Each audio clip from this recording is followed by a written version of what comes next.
Hatari imetangazwa nchini Tanzania baada ya Samia Suluhu kutoa amri ambayo imetikisa Watanzania wengi. Ujambo na karibu katika taarifa zetu za TanzaPulse tunapoenda kuzungumzia yanayojiri katika nchi ya Tanzania.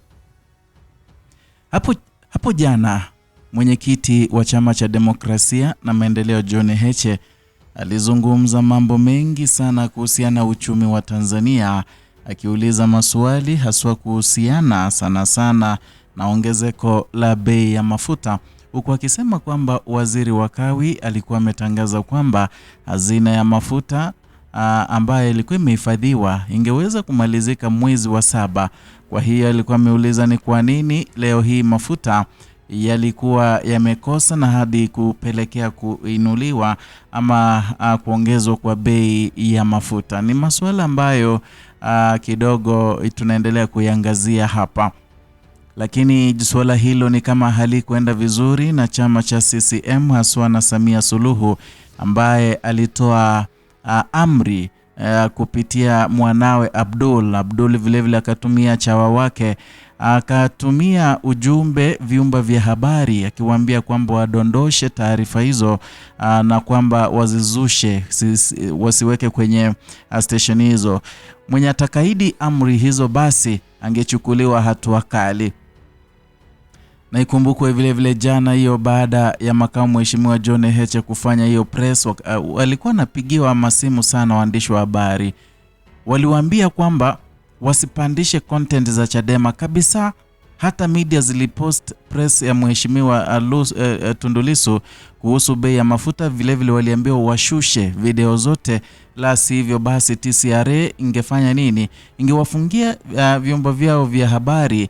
Na ndiyo namba ya simu ambayo walikuwa natumia imeshaibuka sasa hivi, iko mitandaoni. Kwa hivyo ni swala ambalo tunalichangia sasa hivi kwamba ikiwa serikali ya Samia Suluhu inajua hakika kwamba yale ambayo John Heche alikuwa anayazungumza, mbona ya kwanza wasimchukulie hatua? Swali la pili, ikiwa wanaona kwamba si uongo, mbona wanazuia sana kwa udi na uvumba maneno ambayo John Heche anayaongea yasije yakaweka kwenye vyombo vya habari vyote? Ni maswala ambayo tunazidi kujiuliza ikiwa serikali ya Samia Suluhu itataka kutumaliza sisi kama Watanzania ama wana mpango gani. Kumbuka vile jambo jingine kama ukipata sasa hivi kwenye peji nyingi sana za wanaharakati nchini Tanzania wamemnyoshea kidole jamaa mmoja tu. Huyo jamaa ambaye sasa hivi wanasema kwamba anatumiwa sana na Abdul ambaye ni mwanae Samia Suluhu. Huyu jamaa anaitwa Shaban Matwebe ambaye sasa hivi ndiye, ama niseme huyu Matwebe ndiye aliyetumika sana hapo jana kupigia na kutishia vyombo vya habari, akitumia akiwatumia ujumbe kwamba ikiwa watapandisha taarifa ile ya John Heche basi watafungiwa vyumba vyao vya habari. Ni swala ambalo linazidi kuangaziwa kwa mapana na marefu haswa nchini Tanzania, kwamba ule uhuru wa media, ule uhuru wa utangazaji ulienda wapi? Manake nchini Tanzania kitambo kidogo nikukumbushe kwamba yeyote ambaye alikuwa anazungumza mambo ambayo yalikuwa yanaenda kinyume na serikali, alikuwa anaenda kinyume na yale ambayo serikali ya Tanzania ya Samia Suluhu ilikuwa inayafanya, basi angetekwa na kisha baadaye pengine hangepatikana, ama angepatikana ikiwa amedhulumiwa, au angepatikana ama mwili wake ungepatikana ikiwa ameaga dunia, ama asije kapatikana tena. Ndio maswali ambayo tunazidi kujiuliza kuhusiana na nchi ya Tanzania inapoelekea sasa. Tunajua kwamba vyombo vya habari ndio vioo ama ndicho kioo cha wananchi, kwamba wananchi wanapokea taarifa, wanazipokea taarifa kama hizo moja kwa moja zile zinavyoendelea nchini Tanzania kupitia kwa vyombo vya habari. Kwa hiyo ikiwa Samia Suluhu anajaribu kudhibiti taarifa ambazo zinawafikia wananchi. Yaani anataka kujua ni taarifa gani mwananchi ana consume. Taifa la Tanzania tunaelekea wapi? Je, sasa hivi sisi kama Watanzania tuna uhuru kweli ama bado tumekaliwa na ukoloni wa Uafrika ama mkoloni Mwafrika? Ni masuala ambayo tunazidi kujiuliza.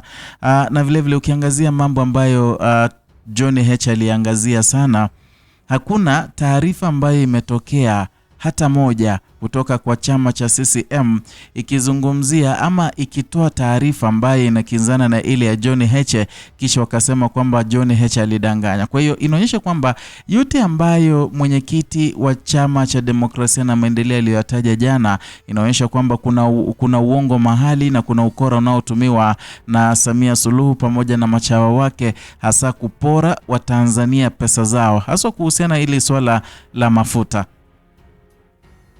Walitangaza wenyewe hii serikali ya Samia, wakasema kwamba wananchi wasije wakaogopa, wasije wakawa na pressure, manake wana hifadhi kubwa ya mafuta na ambayo ingeendesha nchi ya Tanzania kwa kiasi ama kwa zaidi ya siku ama zaidi ya miezi 3. Kwa hiyo tungetarajia kwamba ongezeko la mafuta, manaka shehena ambayo inatumika sasa hivi ni ile iliingia nchini Tanzania mwezi Machi.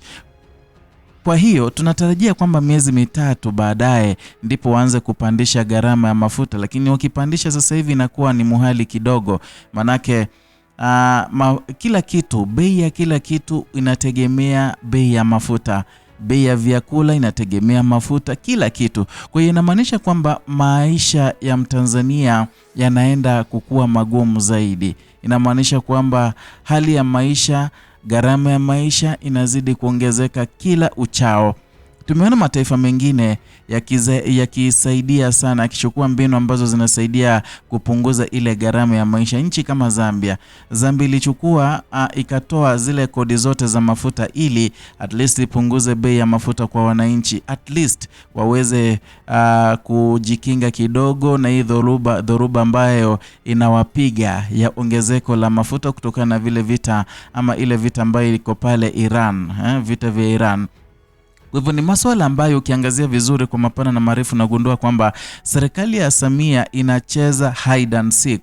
Yaani kwamba wanajua wakiona wananchi wanaenda kujua ukweli kuhusiana na jambo fulani, wanafunika, wanajaribu kufunika, kisha wanakalia ile godoro, wanatokea wakisema kwamba John Heche wafanye utafiti.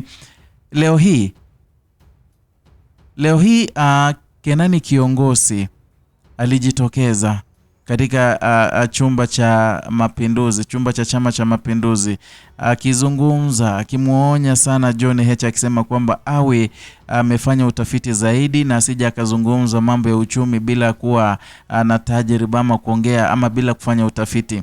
Ila hakuzungumza hasa kutupatia uhondo kuhusiana na mbona mafuta yakaongezwa kwa kiwango cha juu, na vile vile waziri alikuwa amezungumza kwamba mafuta yamo mengi zaidi ambayo yangekidhi mahitaji ya Watanzania hadi mwezi wa 7. Ni maswali ambayo tunazidi kujiuliza, na sijui maoni yako ni gani. Leweza niandike ujumbe mfupi kwenye comment section ukiniambia kwamba unafikiriaje kuhusiana swala hili zima. Na vile vile kiwa wewe ni mgeni hapa, subscribe, like na kushare